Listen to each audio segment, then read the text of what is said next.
ഇതുപോലത്തെ മുട്ടേൻ്റെ തോട് ഉപയോഗിച്ചിട്ട് ഒരു സൂത്രം ഉണ്ടാക്കിയെടുക്കാം കേട്ടോ. അപ്പോൾ അതിനാദ്യം നമുക്ക് കുറച്ചധികം മുട്ടത്തോട് എടുത്തിട്ട് നന്നായി കഴുകി വൃത്തിയാക്കി ഉണക്കിയതിന് ശേഷം പെയിൻ്റ് അടിക്കുക. എന്നിട്ട് എന്താക്കുക, ഉണങ്ങാൻ വെക്കുക. എന്നിട്ട് ആ ഉണങ്ങുന്ന സമയം കൊണ്ട് നമുക്ക് എന്താക്കാം, ഒരു ഫ്ലവർ വേസ് ഉണ്ടാക്കിയെടുക്കാം കേട്ടോ. അപ്പോൾ ഫ്ലവർ വേസ് ഉണ്ടാക്കാൻ എനിക്ക് ഇതുപോലത്തെ ഒരു ബോട്ടിൽ കിട്ടിയപ്പോൾ പിന്നെ ഞാൻ വേറെ കാർഡ്ബോർഡൊന്നും തപ്പിപ്പോയില്ല. ഇനി നിങ്ങൾക്ക് ഇതുപോലത്തെ ബോട്ടിലൊന്നും കിട്ടിയിട്ടില്ലെങ്കിൽ കാർഡ്ബോർഡ് വെച്ചിട്ടോ അല്ലെങ്കിൽ സാധാ ബോട്ടിൽ വെച്ചിട്ടൊക്കെ നിങ്ങൾക്ക് നല്ല ഭംഗിയായിട്ട് ഫ്ലവർ വേസ് ഉണ്ടാക്കിയെടുക്കാം കേട്ടോ. അപ്പോൾ അതിൽ പെയിൻറ്റ് അടിക്കാൻ വേണ്ടി ഞാൻ ബേക്കിംഗ് സോഡയും പെയിൻറ്റും കൂടെ മിക്സ് ചെയ്തിട്ടാണ് അടിക്കണത്. ഇങ്ങനെ ചെയ്താൽ നല്ലൊരു ടെക്സ്ചർ കിട്ടും. പിന്നെയെന്ന് പറഞ്ഞാൽ നല്ല ഭംഗി ഉണ്ടാവും.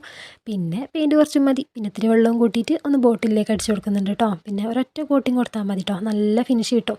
പിന്നെ നിങ്ങൾക്ക് വേണമെങ്കിൽ ചെയ്താൽ മതി കേട്ടോ. ഒന്ന് കല്ലും മുത്തൊക്കെ ഒട്ടിച്ചിട്ട് നിങ്ങളതായ രീതിയിൽ നിങ്ങളുടെ ഇഷ്ടത്തിനനുസരിച്ച് കുപ്പി ഒന്ന് ഭംഗിയാക്കി കൊടുക്കാം കേട്ടോ.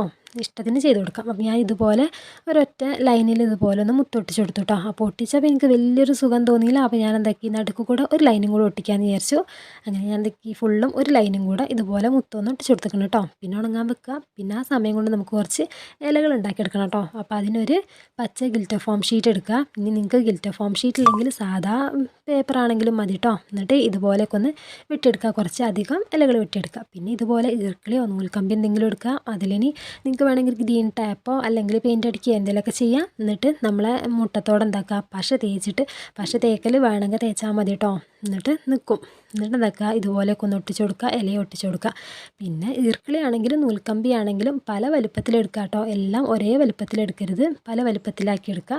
എന്നിട്ട് നമ്മളെ ബോട്ടിലില്ലേ അതിലേക്ക് ഇതുപോലെയൊക്കെ ഒന്ന് കുത്തി വെച്ച് കൊടുക്കുക കേട്ടോ. അപ്പോൾ കുറച്ച് അധികം ഇതുപോലെ അങ്ങനെ മുട്ട തോടുണ്ടെങ്കിൽ നല്ല ഭംഗിയുണ്ടാവും. നല്ല തിക്കായി കിടക്കുമ്പോൾ നല്ല ഭംഗിയായിരിക്കും കേട്ടോ കാണാൻ. അപ്പോൾ ഇതുപോലെയൊക്കെ ഒന്ന് വെച്ച് കൊടുക്കുക കേട്ടോ. അത്രേ ഉള്ളൂ. വീഡിയോ ഇഷ്ടമെങ്കിൽ ലൈക്ക് ചെയ്യാനും സബ്സ്ക്രൈബ് ചെയ്യാനും കമൻറ്റ് ചെയ്യാനും മറക്കല്ലേ.